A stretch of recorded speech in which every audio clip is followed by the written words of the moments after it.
അഭിസംബോധന ചെയ്യുകയാണ്. ഈ ഉണ്ണികൃഷ്ണൻ അവാർഡും നടന്നുകൊണ്ടിരിക്കുന്നത്. ഒരുപക്ഷെ മാധ്യമ പ്രവർത്തന രംഗത്ത് ജോലി ചെയ്യുന്ന ആളുകളെ സംബന്ധിച്ച് 3 അവാർഡുകളാണ്. പലപ്പോഴും മാധ്യമ പ്രവർത്തന രംഗത്ത് ഇടപെടുന്ന ആളുകൾക്ക് വലിയ മെച്ചപ്പെട്ട കൂടുതൽ വാർത്തകൾ കണ്ടെത്തുന്നതിനും അതേപോലെ തന്നെ തങ്ങളുടെ തൊഴിൽ മേഖലയിൽ കൂടുതൽ സജീവമായി ഇടപെടാനും ഇത്തരം അവാർഡുകൾക്ക് കഴിയുന്നു എന്നുള്ള കാര്യം വളരെ സന്തോഷകരമാണ്. സത്യത്തിൽ വളരെ ഭീതിതമായ ഒരു കാലഘട്ടത്തിലൂടെയാണ് രാജ്യം പോലും സഞ്ചരിച്ചുകൊണ്ടിരിക്കുന്നത്. അപ്പോൾ മാധ്യമങ്ങൾക്ക് കൂടുതൽ വിലക്കുകൾ ഏർപ്പെടുന്നു, മാധ്യമ പ്രവർത്തകർ കൂടുതൽ അവഹേളനങ്ങൾ നേരിടുന്നു. അത്തരമൊരു സന്ദർഭത്തിൽ തന്നെ മാധ്യമരംഗത്തും കൂടുതൽ തെറ്റായ പ്രവണതകൾ കടന്നു വരുന്ന ഒരു കാലഘട്ടത്തിലൂടെ നാം സഞ്ചരിച്ചുകൊണ്ടിരിക്കുകയാണ്. പി ഉണ്ണികൃഷ്ണൻ അവാർഡ്, ഒപ്പം Mushtaq journalism award, Mushtaq photography award. ഈ 3 അവാർഡുകളും വ്യത്യസ്ത ആളുകൾക്കാണ് ലഭിച്ചിട്ടുള്ളത്. ഒന്ന്, പി ഉണ്ണികൃഷ്ണൻ അവാർഡിന് അർഹതയായിട്ടുള്ളത് മനോരമ ന്യൂസിന്റെ പാലക്കാട് ബ്യൂറോയിലെ PL അരുണും, ഒപ്പം മുസ്താഖ് ജേർണലിസം അവാർഡ് മാതൃഭൂമിയുടെ കണ്ണൂർ ബ്യൂറോയിലെ റിപ്പോർട്ടർ T സൗമ്യയ്ക്കും, മുസ്താഖ് ഫോട്ടോഗ്രാഫിയുടെ സ്പോർട്സ് അവാർഡ് മലയാള മനോരമയുടെ ഫോട്ടോഗ്രാഫർ ആറ്റ്ലി ഫെർണാണ്ടസ് ഇവിടെ വെച്ച് നൽകാൻ. കാലിക്കറ്റ് പ്രസ് ക്ലബ്ബ് വളരെയധികം ലീഗസിയുള്ള, വളരെയധികം പാരമ്പര്യമുള്ള ഒരു പ്രസ് ക്ലബ്ബാണെന്ന് നിങ്ങളെ പോലെ തന്നെ എനിക്ക് പറയുന്നു. ഒരുപക്ഷെ കേരളത്തിലെ 2ാമത്തെ പ്രസ് ക്ലബ്ബാണ് കാലിക്കറ്റ് പ്രസ് ക്ലബ്ബ്. അതിന് പുറമെ സ്വന്തമായി ലൈബ്രറി ഉള്ള ഒരു പ്രസ് ക്ലബ്ബ് കൂടിയാണ് കാലിക്കറ്റ് പ്രസ് ക്ലബ്ബ്. ഈ പ്രസ് ക്ലബ്ബ് ഇന്നോവേറ്റീവായ കാര്യങ്ങൾ ഒരുപാട് ചെയ്തിട്ടുണ്ട്. അതുകൊണ്ട് തന്നെയാണ് ഇവിടെ അവാർഡുകൾ പ്രഖ്യാപിക്കാൻ തയ്യാറായിട്ടുള്ളത്.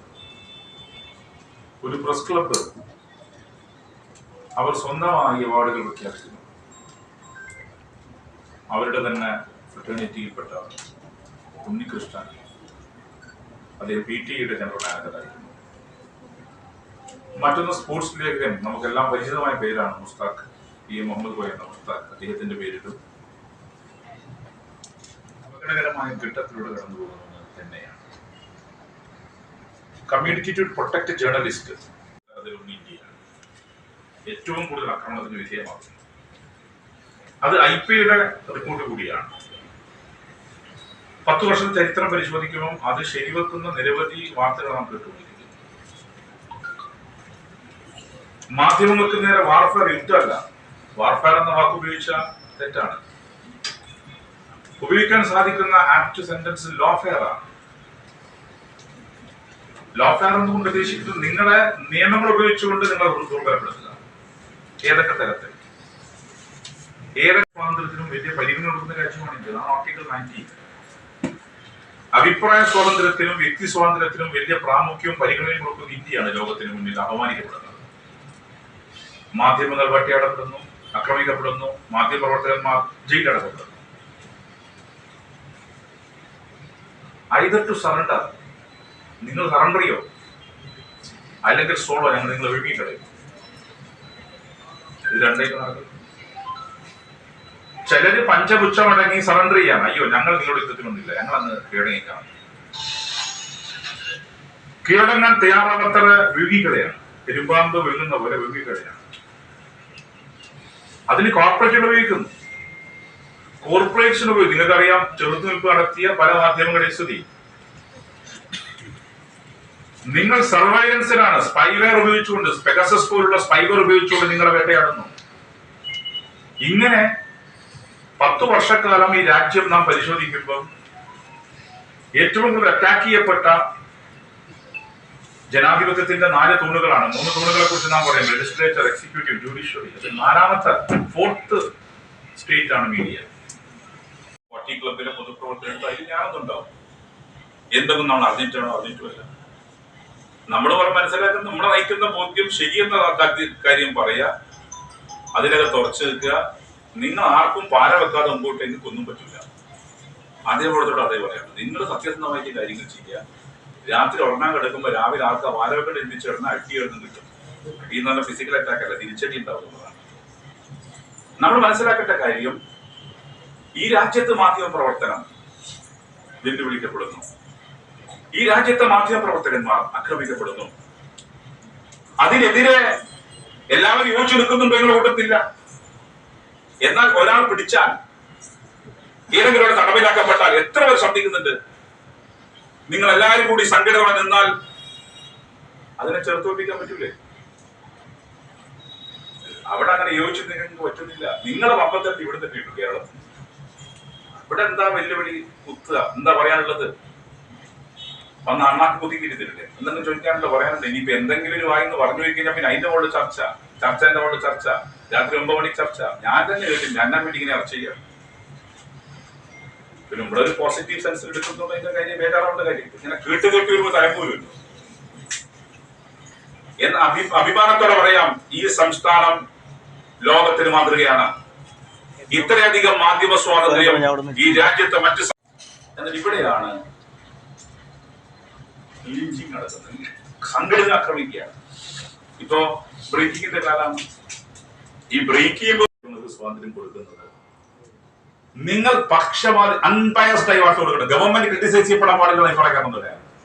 എന്നെ വിമർശിക്കാൻ പറ്റാ, ദൈവമല്ല, എന്നെ വിമർശിക്കാം, ഗവൺമെന്റ് വിമർശിക്കാം. പക്ഷെ അതിന്റെ ഓതന്റിസിറ്റി എത്ര മാത്രമുണ്ട്? ഈ പറയുന്ന കാര്യങ്ങൾക്കകത്ത് വസ്തുതകളുണ്ടോ? അല്ലെങ്കിൽ അങ്ങനെ വിമർശനങ്ങൾക്ക് വിധേയമാവേണ്ടവരാണോ എന്ന് പരിശോധന ഉണ്ടാവട്ടെ. ഗവൺമെന്റ് സ്വാഭാവികം ക്രിട്ടിസൈസ് ചെയ്യപ്പെടും, നയങ്ങൾ വിമർശിക്കാം. പക്ഷെ അതിന്റെ മുകളിൽ വിമർശനങ്ങൾ കൺസ്ട്രക്റ്റീവ് ആവണം, ഡിസ്ട്രക്റ്റീവ് ആവരുത്. നിങ്ങളുടെ മോഡ് ഡിസ്ട്രക്റ്റീവ് ആയി പോകുന്നു. കൺസ്ട്രക്റ്റീവ് മോഡിന് പകരം ഡിസ്ട്രക്റ്റീവ് മോഡിലേക്ക് കേരളത്തിലെ മാധ്യമപ്രവർത്തകരും പല ഘട്ടത്തിലും മാറിപ്പോകുന്നു. അതിന്റെ ആത്യന്തിക ഫലം എന്താ? ആത്യന്തിക ഫലം രാഷ്ട്രീയ നേതൃത്വത്തിന്റെ ഭരണ നേതൃത്വം എന്തിനേയും അതി ഗുലുമാലി വേണ്ടെന്ന് വെച്ചാൽ കൊടുത്തേക്കുന്നു. നിങ്ങളിപ്പോ ഞങ്ങളുടെ ഭാഗത്ത് പോരായ്മ ചൂണ്ടിക്കാണിക്കണം, തിരുത്തണം. കാരണം ഞങ്ങളൊക്കെ ഷംഷീർ എന്ന വ്യക്തിയല്ല നിങ്ങൾ വിമർശിക്കുന്നത്, ഷംഷീർ എന്ന സ്പീക്കറെയാണ് വിമർശിക്കുന്നത്. പക്ഷെ വിമർശിക്കുമ്പം അത് കൺസ്ട്രക്റ്റീവ് ആവണം, ഡിസ്ട്രക്റ്റീവ് ആവരുത്. നിങ്ങൾക്ക് ആരെ വിമർശിക്കാം, അത് അയാളുടെ മുറയിൽ തകർക്കുന്ന രീതിയിലായി പോയി. ഇപ്പൊ കേരളത്തിൽ ഒരുപാട് വികസനം വരുന്നുണ്ട്. വികസനങ്ങൾക്കകത്ത് ജനവിരോധം ഉണ്ടെങ്കിലും ചൂണ്ടിക്കാണിക്കാം. പക്ഷെ എന്ത് വരുമ്പോ ഇതൊന്നും ഇവിടെ പറ്റൂല. നിങ്ങൾ കാണേണ്ടത് ഒരു ബ്ലൻഡ് ആണ്. ഇപ്പോ രാഷ്ട്രീയ നേതൃത്വം, എക്സിക്യൂട്ടീവ്, ജുഡീഷ്യറി, ലെജിസ്ലേച്ചർ എല്ലാം തീരുന്നതാണല്ലോ. എക്സിക്യൂട്ടീവ് നിർണായകമാണ്. ഏതെങ്കിലും ഒരു വികസന പ്രവർത്തനം വരുമ്പം നിങ്ങൾ അതിനെ തകർക്കാനുള്ള രീതിയിലേക്ക് വിമർശനം കൊണ്ടുവന്നാൽ വികസനം ഇല്ലാതാവും. അതിലെ ഡ്രോബാക്സ് ചൂണ്ടിക്കാണിക്കും. പക്ഷെ ഡ്രോബാക്സ് മാത്രം ചൂണ്ടിക്കാണിച്ച് അതിനെ പ്രസിപ്പിറ്റേറ്റ് ചെയ്ത് അങ്ങ് ആകെ ഒരു തരത്തിലും അത് കൊണ്ടുവരാൻ സാധിക്കാത്ത രീതിയിലേക്ക് കൊണ്ടുവരുമ്പം പൊളിറ്റിക്കൽ ലീഡർഷിപ്പ് ദുർബലപ്പെടും, എക്സിക്യൂട്ടീവ് ഹെഡ് ദുർബലപ്പെടും. അവർ പേപ്പർ ശരി. പിന്നെ അതിലിപ്പോ സ്പീക്കറായ പിന്നെ പണിയില്ല. അതിന് മുമ്പാണെങ്കിൽ കൃത്യമായി അങ്ങനെ ഡയറക്ഷൻ വന്നാൽ മാത്രമേ.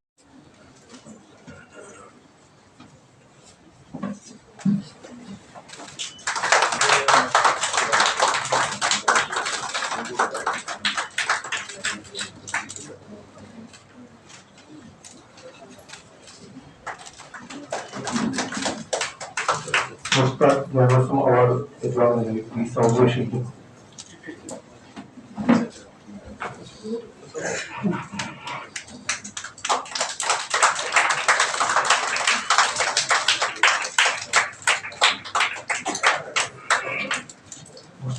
ഫോട്ടോഗ്രാഫി അവാർഡിനായി ആക്കി കണ്ടാൽ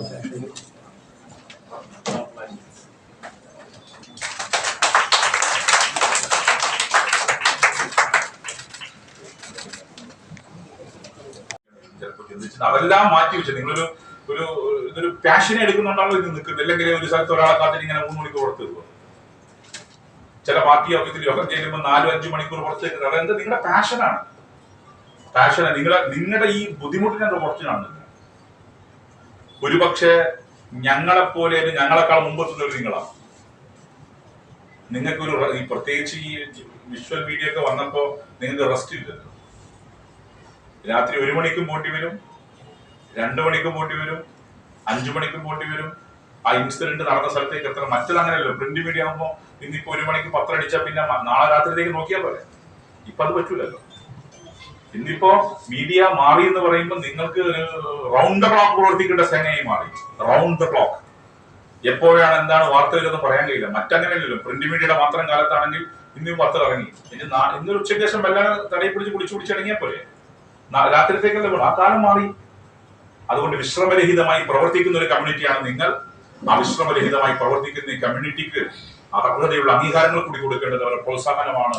അതായിരിക്കാം ഇത്തരം ഒരു അവാർഡ് ഏർപ്പെടുത്താൻ പ്രസ് ക്ലബ് കോഴിക്കോടിനെ അവരെ പ്രേരിപ്പിച്ചിട്ടുണ്ടാവുക. ആ അർത്ഥത്തിൽ നിങ്ങൾ നൽകുന്ന പ്രോത്സാഹനം നിങ്ങളുടെ കമ്മ്യൂണിറ്റിക്കുള്ള പ്രോത്സാഹനമാണ് എന്ന് മാത്രം കരുതി നിങ്ങളെല്ലാം അനുവാദത്തോടു കൂടി ഈ മീഡിയ അവാർഡുകൾ 3 പേർക്ക് നൽകിയതായി പ്രഖ്യാപിച്ചുകൊണ്ട് ഞാൻ എന്റെ വാക്കുകൾ അവസാനിപ്പിക്കുന്നു. കാരണം അത് എന്താ ബ്രേക്കിംഗ് എന്തേലും എന്നാ പിന്നെ അയാളെ കുറിച്ച് അത് കൈ കൊടുക്കേണ്ട. അയാൾ എന്തെങ്കിലും ചെയ്തിനോ? ഇല്ല. അതൊക്കെ തിരിയേണ്ടാക്കൂടെ തിരിയും ഞാനെന്താ ഉദ്ദേശിക്കുന്നത്. ഏതാട്ടിന്നറിയോ? തലങ്ങും ബലങ്ങും ലക്ഷ്യം നേടിക്കഴിഞ്ഞാൽ പിന്നെ അതിന്റെ തുടർച്ച ഉണ്ടാവട്ടെ. എന്നെ ക്ലബ് ചെയ്തൊരു വാർത്ത നല്ല രീതിയിൽ അങ്ങോട്ട് ബ്രേക്ക് ചെയ്തു. പിന്നെയുള്ള പ്രത്യേകത ഒരാൾ ബ്രേക്ക് ചെയ്താൽ പിന്നെ മറ്റൊരു ബ്രേക്ക് ചെയ്ത കുറവായി പോലും. പിന്നെ ഓനും കൊണ്ടെടുക്കും. 2 ആൾ കൊടുത്താൽ പിന്നെ 3-ാമത്തെ ആൾ എടുക്കണ്ട. ഓർമ്മ കണ്ടിക്കും. അടിച്ചടിച്ചടിച്ച് നമ്മൾ വീണ് കഴിഞ്ഞ പിന്നെ മറ്റു കാര്യം അന്വേഷിക്കട്ടെ. എന്തെങ്കിലും വസ്തുത ഉണ്ടോ? അതില്ല. അത് കഴിഞ്ഞ് തീർന്നു. ആ രീതിയിലേക്ക് പോകാൻ പാടില്ല. കൃത്യമായി കാര്യങ്ങൾ മനസ്സിലാക്കി പോകുന്നത് നിങ്ങളുടെ കൂടെയാണ് ഞങ്ങൾ. മാധ്യമങ്ങളില്ലാത്ത ഒരു കാലത്തെ കുറിച്ച് നമുക്ക് ചിന്തിക്കാൻ സാധിക്കുന്നല്ല. മാധ്യമങ്ങൾക്ക് മുകളിൽ ഏതെങ്കിലും തരത്തിൽ നിയന്ത്രണം ഏർപ്പെടുത്തുന്ന കൂടെയല്ല ഞങ്ങൾ. മാധ്യമങ്ങൾ വിത്തൗട്ട് ഫിയർ സത്യം പറയണം. അവർ പറയാൻ ശ്രമിക്കുന്ന സത്യങ്ങളെ വളച്ചു കെട്ടാനോ അമർച്ച ചെയ്യാനോ ആരെയും അനുവദിക്കാൻ പാടില്ല. മുതലാളികളുടെ സ്വാതന്ത്ര്യം ഒരിക്കലും വാർത്തകൾ ഉണ്ടാകാൻ പാടില്ല. അൺബയസ്ഡായി വാർത്തകൾ കൊടുക്കാൻ സാധിക്കണം എന്നുള്ളതാണ്. ആ നിലയിലേക്ക് കൂടി നിങ്ങൾ ഉയർന്നു വരണം. ബ്രേക്കിങ്ങിന്റെ പിറകെ വായുമ്പം ആളുകൾ ബ്രേക്ക് ചെയ്യുന്ന അവർക്ക് സംഭവിക്കുന്ന കാര്യങ്ങൾ കൂടി മനസ്സിലാക്കാൻ നിങ്ങൾ തയ്യാറാവണം. രാജ്യം മാധ്യമങ്ങൾക്ക് നേരെ വലിയ നിയന്ത്രണം ഏർപ്പെടുത്തുന്ന ഘട്ടത്തിൽ വ്യത്യസ്തമായി സ്വാതന്ത്ര്യം അനുഭവിക്കുന്ന സംസ്ഥാനമാണ് കേരളം എന്ന കാര്യത്തിൽ നിങ്ങൾക്കൊരു സംശയം ഉണ്ടാക്കാൻ പാടില്ല. വലിയ സ്വാതന്ത്ര്യം ഇപ്പോഴും നിങ്ങൾക്കുണ്ട്. വികസനം എന്നത് പലപ്പോഴും മറന്നുപോകുന്ന സാഹചര്യം ഉൾപ്പെടെ ഉണ്ട്. അതുകൊണ്ട് ഇനിയും സുദീർഘമായി സംസാരിക്കും. ഇങ്ങനെ വാർത്തകൾ യഥാർത്ഥത്തിൽ എവിടെ വരെ പോകാം പലപ്പോഴും ഇത് മറന്നുപോകും.